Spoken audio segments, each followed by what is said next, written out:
नमस्कार। इन खबर की टीम मध्य प्रदेश के विधानसभा के चुनावी माहौल को जानने के लिए पहुंच चुकी है छिंदवाड़ा।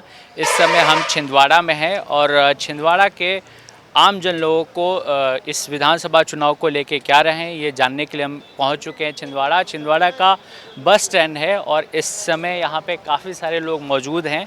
चलिए उन्हीं से पूछते हैं क्या माहौल है। क्या माहौल है चुनाव का यहाँ पे? अरे मैं गांव से हूँ सर। अच्छा, तो तब भी तो कोई विचार होंगे। क्या विचार? छिंदवाड़ा में किसका माहौल है? कमलनाथ जी का है। प्रहलाद जी का है। कमलनाथ। कमलनाथ जी। हाँ। तो छिंदवाड़ा की क्या कुछ समस्याएं हैं? समस्याएं तो बहुत हैं, अब मैं क्या बताऊं। अच्छा, शहर में नहीं रहते। छिंदवाड़ा में क्या माहौल है इस समय? बस सर अभी तो मोदी जी की देन है, बस वही चल रहा है। अच्छा, और छिंदवाड़ा की शिवराज मामा है और यहाँ पर तो बंटी साहू जी का लग रहा है। लेकिन ये इलाका तो कमलनाथ जी का माना जाता है। ये इलाका तो कमलनाथ जी का माना जाता है। इलाका तो कमलनाथ जी का है, वो करते हैं, मगर जिस हिसाब से रिस्पांस है उस हिसाब से अभी देखा जाए तो। और छिंदवाड़ा की समस्याएं कुछ होंगी? समस्या है तो क्या, गिनाना चाहे तो बहुत ज़्यादा है। अच्छा, उसमें से कुछ एक गिनाइए। कुछ एक क्या गिनाया सर, एक तो सबसे पहले तो अभी जो सीवरेज लाइन कर रहे हैं उन लोग गड्ढा तो कर देते हैं, मगर वो लेवल एकदम ये वो जगह जगह यानी कि एकदम ऊपर गड्ढा ये गड्ढा। जैसे हम अभी ऑटो चला रहे हैं, अब एकदम कभी स्पीड से गए ये वो गए या कम स्पीड में गए, सीवरेज लाइन है, एक तो कहीं गड्ढा रहेगा कहीं ऊंचा रहेगा, तो एकदम गाड़ी पलटने का एकदम ऐसा वो डर रहता है। सबसे मेन चीज़ तो ये है। अच्छा, ई रिक्शा वालों को भी कोई दिक्कत होती है प्रशासन की तरफ से? अभी फ़िलहाल तो कुछ नहीं हुई है। चलिए ठीक है।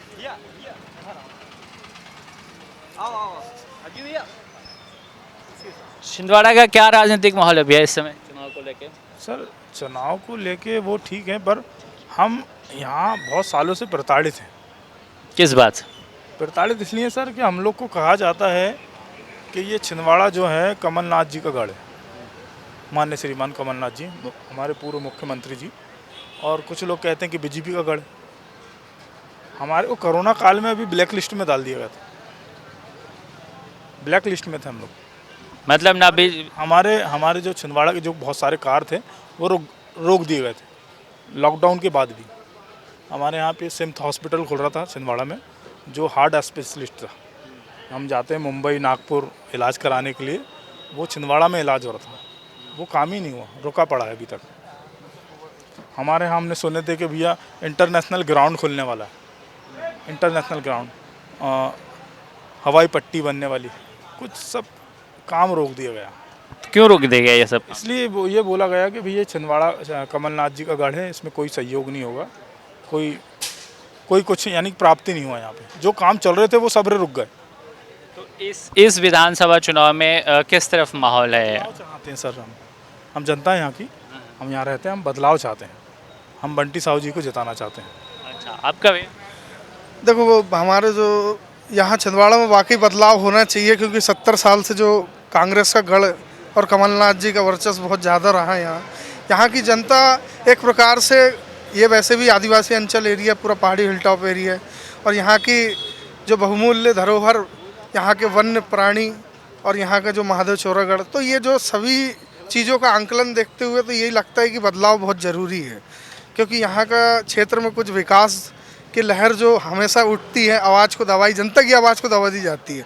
लेकिन इस बार जो बंटी भैया यहाँ के जो चुनावी प्रत्याशी खड़े हुए हैं, तो ऐसा लगता है जनता को भरोसा है कि वो कुछ कर पाएंगे, इस बार बदलाव होगा। तो मतलब कमलनाथ जी से उतनी संतुष्टि नहीं है आम जनता? बिल्कुल कमलनाथ जी का है। हम तो यानी कि इतने सालों से हमको ये आश्वासन मिलता गया कि ये चीज़ हो जाएगा, वो चीज़ हो जाएगा, ये चीज़ हो जाएगा, ये कहानियों में सुनते हुए आ रहा है, तो कहानी जैसा लग रहा है। आपका? बंटी साहू भैया, बंटी साहू को जिताना है बस।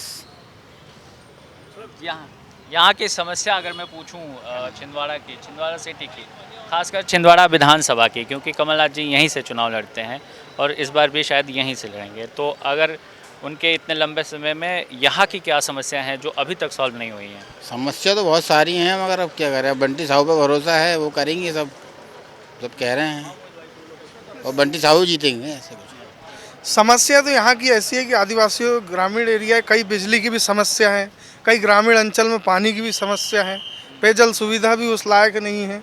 लेकिन जो भी प्रदेश स्तर गवर्नमेंट वहाँ से सरकार से जो योजनाएं निकलती है, हम जिले वासियों तक वो योजना बहुत, क्योंकि ग्रामीण अंचल से हैं तो नहीं पहुँच पाती है।